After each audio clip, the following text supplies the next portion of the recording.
O ministro Alexandre de Moraes marcou para o dia 9 de junho o depoimento do ex-presidente Jair Bolsonaro e mais 7 réus na ação da trama golpista. O interrogatório vai ser feito ali presencialmente na sala de julgamentos da primeira turma da corte. O primeiro a depor vai ser o tenente-coronel Mauro Cid, que foi o delator ali das investigações, e em seguida o ex-presidente Jair Bolsonaro e os demais vão depor em ordem alfabética. Levi, o STF encerrou nessa segunda-feira a fase ali dos depoimentos de testemunhas de acusação e da defesa dos réus do núcleo 1 da trama golpista. Quais que vão ser os próximos passos agora? Pois é, Letícia, a partir da segunda-feira que vem, né, do dia 9, a gente vai ter aí frente a frente o ministro Alexandre de Moraes com os 8 réus desse inquérito que investiga uma suposta trama de golpe de Estado após as eleições de 2022, entre eles o ex-presidente Jair Bolsonaro. Essas oitivas vão acontecer ao longo de todo o dia, na próxima segunda-feira, e, se for necessário, esses depoimentos podem ser até estendidos ao longo da semana que vem, no máximo até o dia 13, que dá na sexta-feira. Todos eles vão acontecer ali pessoalmente, com exceção do general Walter Braga Neto, que ele foi ministro do ex-presidente Jair Bolsonaro, foi ministro da Casa Civil, ministro da Defesa, e era o candidato a vice na chapa de Bolsonaro em 2022, e ele está preso preventivamente. Então, até por isso, a oitiva dele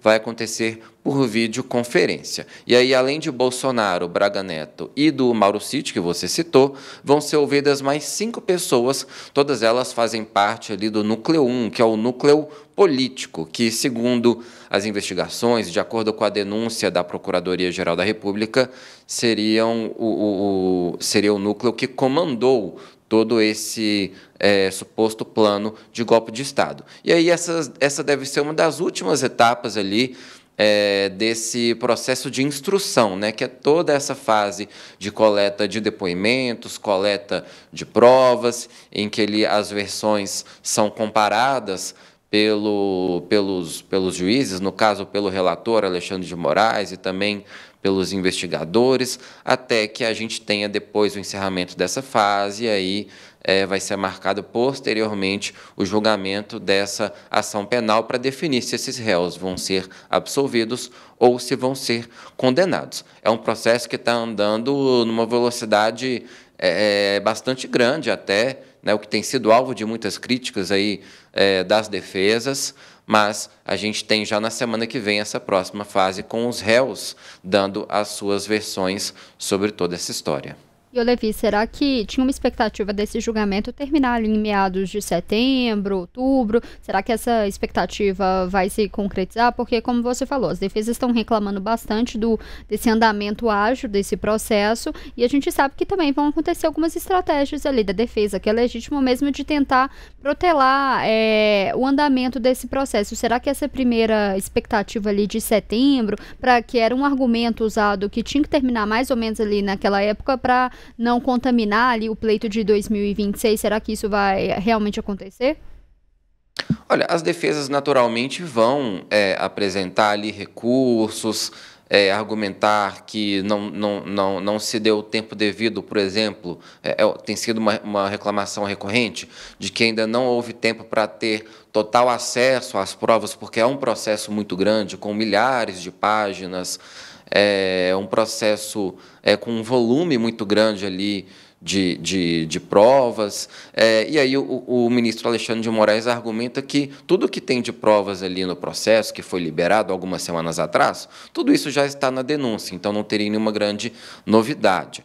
Mas a defesa vem tentando insistir nesse argumento, e ele tem todos esses recursos que o nosso sistema jurídico permite para os advogados tentarem protelar um pouco mais essa situação. Mas a tendência é que a gente siga tendo esse ritmo aí mais ágil de andamento das investigações, e que, no máximo até o final do ano, esse processo esteja concluído com o trânsito em julgado, ou seja, porque depois do julgamento em si, da ação penal e dos réus, você tem ali alguns embargos, né, que os advogados ainda podem apresentar, então pode ser que dure aí um pouquinho mais, né, você falou em setembro, outubro, talvez no máximo até o mês de novembro. Acho difícil que chegue, por exemplo, em dezembro, até porque ele já está bem no finalzinho do ano do judiciário, né? Mas é difícil imaginar esse processo indo além de 2025. E, Levi, vamos só recapitular, na verdade, o que aconteceu nessas audiências ali das testemunhas, né? Nos depoimentos, algumas dessas testemunhas confirmaram ali a realização de uma reunião no Palácio do Alvorada com o Bolsonaro para discutir ali um eventual golpe de Estado. Também houve ali momentos tensos, em que o ministro Alexandre de Moraes deu uma bronca e ameaçou prender ali o ex-ministro da Defesa, o Aldo Rebelo. Qual que foi o balanço, Levi, que a gente pode fazer dessas audiências, né? Não teve nenhuma informação ali, vamos dizer, bombástica, né? Vamos dizer assim, mas foram revelados mais detalhes do que constava ali nas investigações da Polícia Federal e da PGR, né? Pois é, a gente teve. A maioria desses depoimentos foram de testemunhas indicadas pela defesa. Foram 53 depoimentos, se não me engano, e 47 deles foram das testemunhas indicadas pelos 8 réus. A gente teve, por exemplo, no caso, falando aí inclusive de testemunhas indicadas pelo ex-presidente Jair Bolsonaro, o senador Rogério Marinho disse que a principal preocupação de Bolsonaro ali naquela transição de poder no fim de 2022 era garantir uma transição com ordem e civilidade.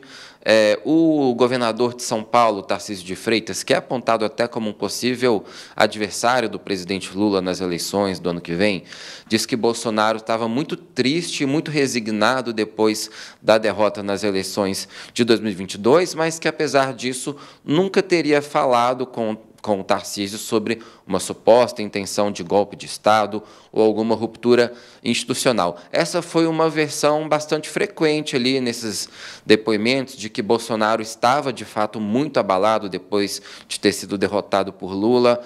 O senador Ciro Nogueira também reforçou essa versão, dizendo até que Bolsonaro estava um pouco deprimido e, por isso, ficou ali recolhido no Palácio da Alvorada. Vale lembrar que, depois do segundo turno, Bolsonaro ficou várias semanas ali, recluso mesmo no Palácio da Alvorada, sem dar nenhuma aparição, sem ter nenhuma aparição pública reforçando, no caso de Ciro Nogueira, que, em hipótese alguma, havia tido uma manifestação de Bolsonaro sobre uma ruptura.